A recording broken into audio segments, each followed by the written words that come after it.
Hello students, in this video we're going to look at the subtopic 11.3 and 11.4 where we are going to discuss further on polymers and the reaction of polymerization. In these two subtopics you're going to learn about the addition and condensation polymerization of synthetic polymers, and then we're going to look further on the condensation polymerization of natural polymers. What is a polymer? Polymer is a large molecule in which we have many small units that we call as monomers joining together to form large molecule in which we call as polymer. There are two groups of polymers. The first one is the synthetic ones, or we call it also as the man-made polymers. For example, you have the polyethylene, polypropylene, polyvinyl chloride. And then you have the natural polymers that we call as carbohydrates, proteins, starch, and natural rubber. We shall now start with the first type of polymerization that we call as addition polymerization.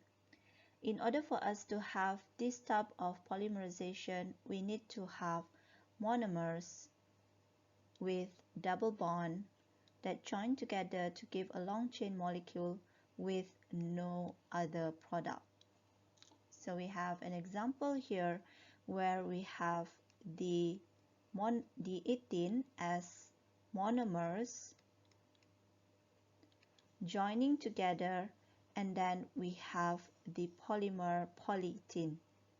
So how does the reaction happens? Basically what happened is that here you have the double bonds in each of the monomer.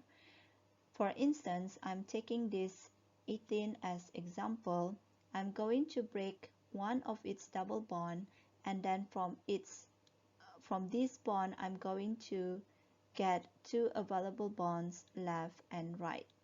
And then you need to imagine that all the other molecules or monomers, one of their double bonds is breaking down as well, which means you will have all of these available bonds going to the left and the right side of these monomers.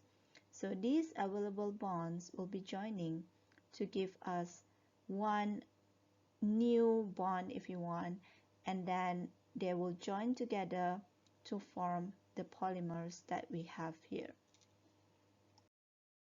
So we have already seen in detail how the addition polymerization happens. Now I'm going to show you how we can actually display the polymers, because we can't possibly draw the large molecules as our answers every time. So there is a method in order for us to simplify that.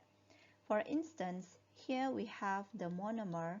You have N monomer of ethene, and when you do the polymerization, if you see here, one of its double bond is broken down and you have the two available bonds going left and right. So this is your polymer, where you can see the two available bonds going to the left and on the right side of the molecule. And this is very important that you need to put N, because this will show that this will show how many monomers are joining together to form the polymer. So we call this as the repeating unit, because this is the unit that will be repeating throughout the polymer. We have two examples here. We have the ethene, for example. So if you see here for ethene, as usual, you will have to break one of its double bond, and then you will have two available bonds left and right, and this will be your polymers with their repeating unit of polyethylene. Okay, so this is how you display the polyethylene in your answer. And then you have the chloroethene. It's the same concept.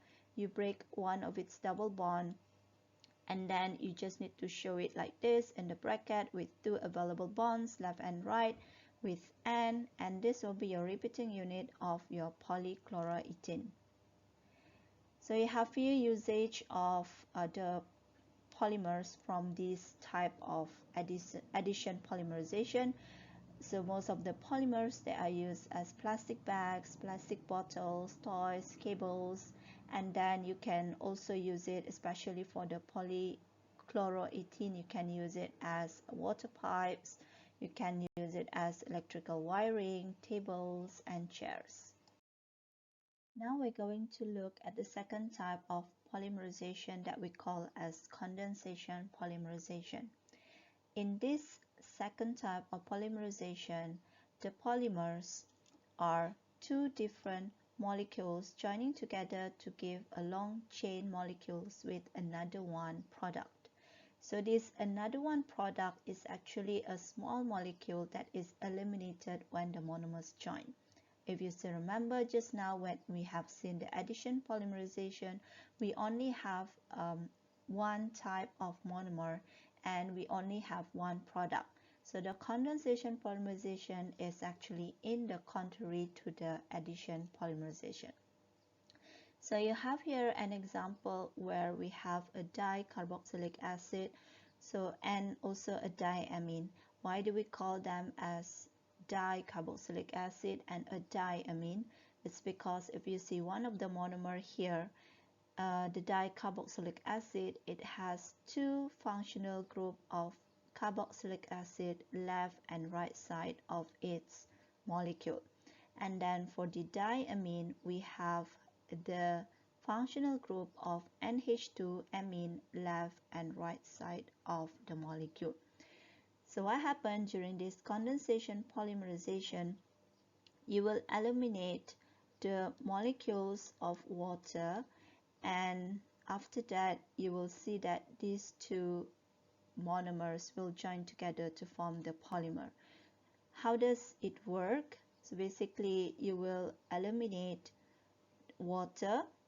Here I'm going to eliminate the OH from the carboxylic acid left and right side of its molecule, and then from the diamine, because we want to eliminate water, we need another hydrogen from the amine, which means we're going to eliminate one of its hydrogens. So I'm just going to circle the two so that you know that one of its hydrogen already been eliminated, so that it can form water with these two OH.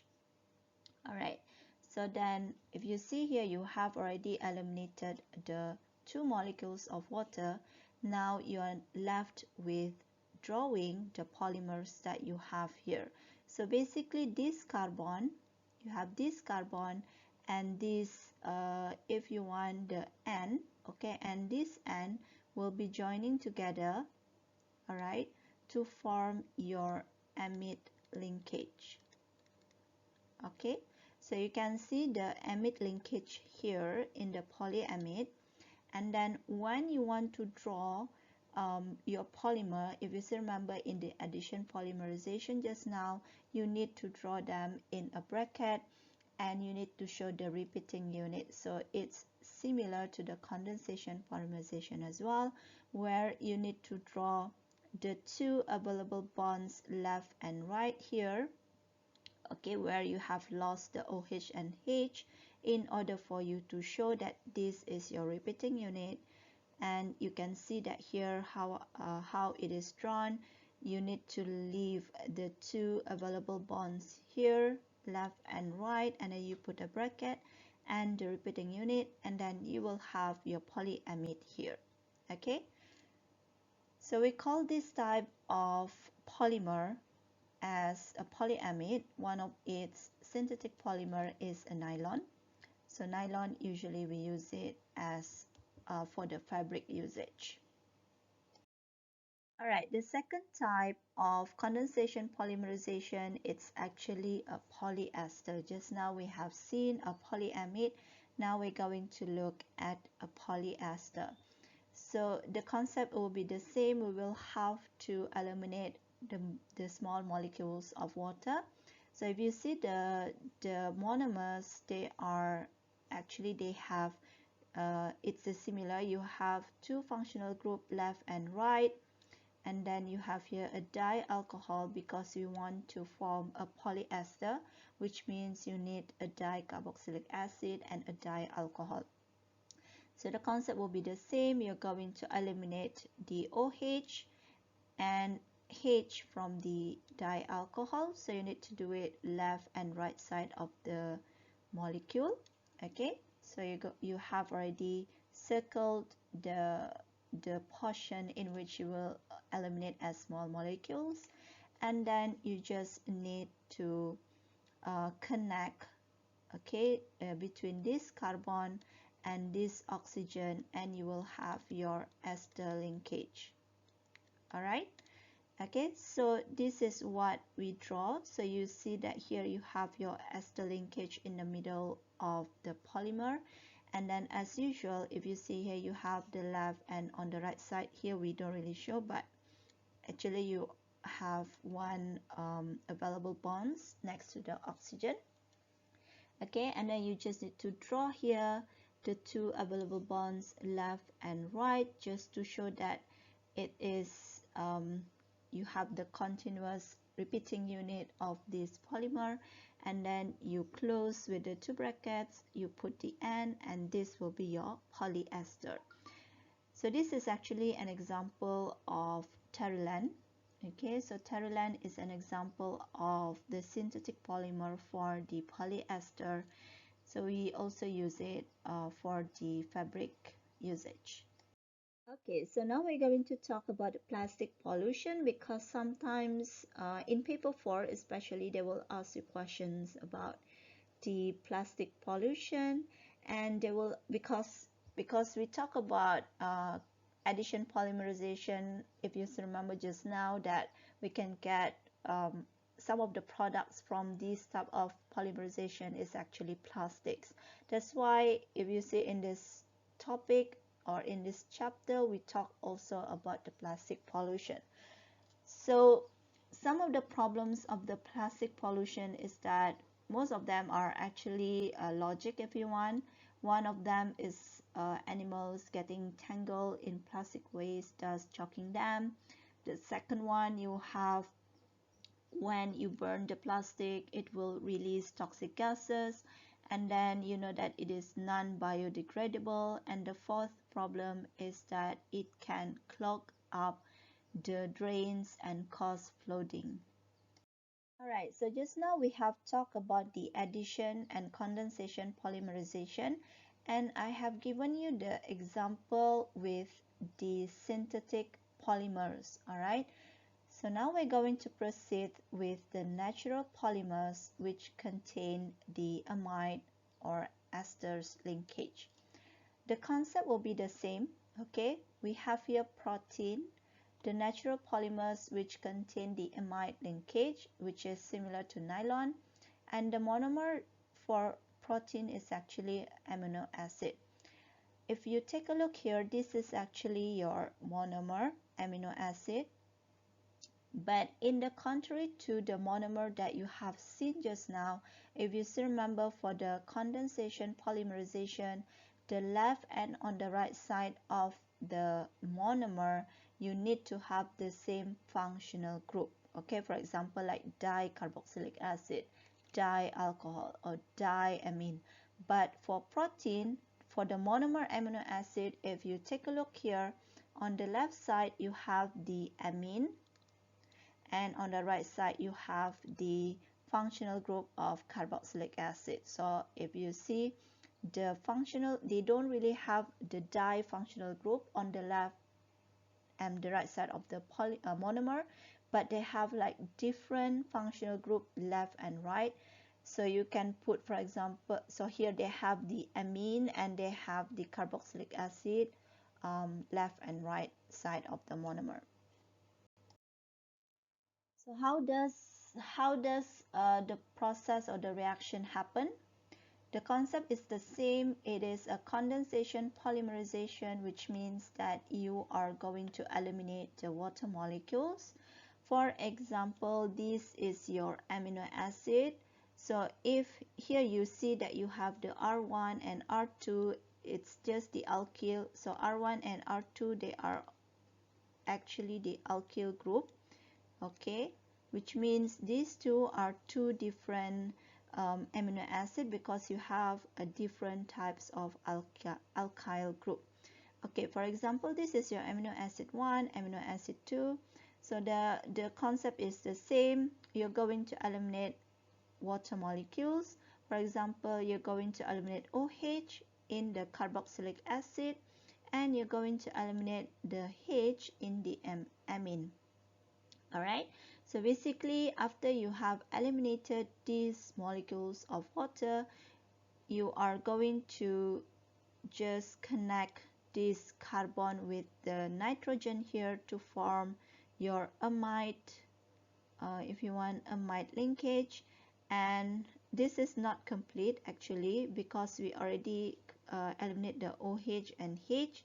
So basically for this one you need to draw, if we want to draw the repeating unit polymer, right, we have to draw the two available bonds left and right. Okay, just imagine that I have already eliminated this OH and H, and then you need to draw your brackets and your repeating unit. Okay, so this is your protein.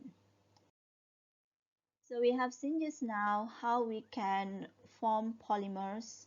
Okay, so basically when we want to form polymers, we need to start from monomers joining together to form polymers. Okay, so how do we get the polymers back to monomers? So this is where we have to do the hydrolysis of protein. Okay, what is hydrolysis? Hydrolysis is actually the process of breaking down the compound by the reaction of water. So just imagine that here you have these are your monomers. Okay, just now we have seen that from the monomers, if you react them together, you will form your polymers. So this is your polymerization. Okay, but if for example you have your polymer here and you want to get back to your monomers, you can always do the hydrolysis reaction. How do you do that? It will be the contrary to polymerization, because you know that during the polymerization of these two monomers, you're going to eliminate water. So means when you want to transform this polymer back to its monomers, you need to add the water back. Okay. So the condition in order for us to do the hydrolysis of protein will be boiling with 6m. 6m is 6 mole decimeter cube of hydrochloric acid for 24 hours. And the result is that we will get back our individual amino acid. Now we're going to talk about another natural polymer, that is carbohydrate. Okay, so carbohydrate, they actually contain CH and O. The monomer for carbohydrates, we call them as monosaccharides or a single sugar units, to form the polysaccharides, which we call as complex carbohydrates. Okay, so the proportions, you have 1 carbon, 2 hydrogen, 1 O. So this is just for your knowledge. And this is just to show you how the monosaccharides look like. So you have the glucose, fructose, galactose. So these are some of the monomers. Okay, you don't really need to know this structure. This is just to show you how they look like. Now we're going to look at how we can form carbohydrates. Alright, so example of monosaccharide that we're using here is glucose. If you see, this is your glucose. It has been displayed in a very simple manner. You have the di-alcohol left and right, and then you have in the middle boxes. So this is your monomer. And then you do the polymerization, which means you need to combine these two together, and then you need to eliminate the molecules of water. So go on, you need to eliminate the H here, for example, and then for the second glucose, you're going to eliminate the OH. Alright, so basically after that, you need to join the O with this bond, with this box, and then as usual, this one you need to leave it just leave it available like that. So if you were to redraw back, you will get something like this. So this is your two available bonds left and right, and this will be your O in the middle after you eliminate the water in the middle of these two molecules, and you have the glucosidic linkage in the middle. Alright, just now we have seen the hydrolysis of protein. How about the hydrolysis of carbohydrates? The concept is the same. Okay, so if you see here, you have the two monomers. When you do the condensation polymerization, you have the polymers. But if you want to go from the polymers to the monomer, you just need to add back the water and you will get your monomers. The conditions, it will be the same as protein. You just need to heat with hydrochloric acid for 24 hours, and the result will be the individual simple sugar units. Alright, so the summary for these two subtopics is that we have seen for the natural polymers, for example, protein and carbohydrates, they are formed by condensation polymerization. And we have seen the two types of polymerization, which is the first one, addition polymerization, where we join the monomers together to form a long chain molecule without any other product. And then the condensation polymerization, where we have two different types of monomers joining together to form a long chain molecule with the elimination of another product. Alright, so that's it for chapter 11. Should you have any questions, please do not hesitate to ask me.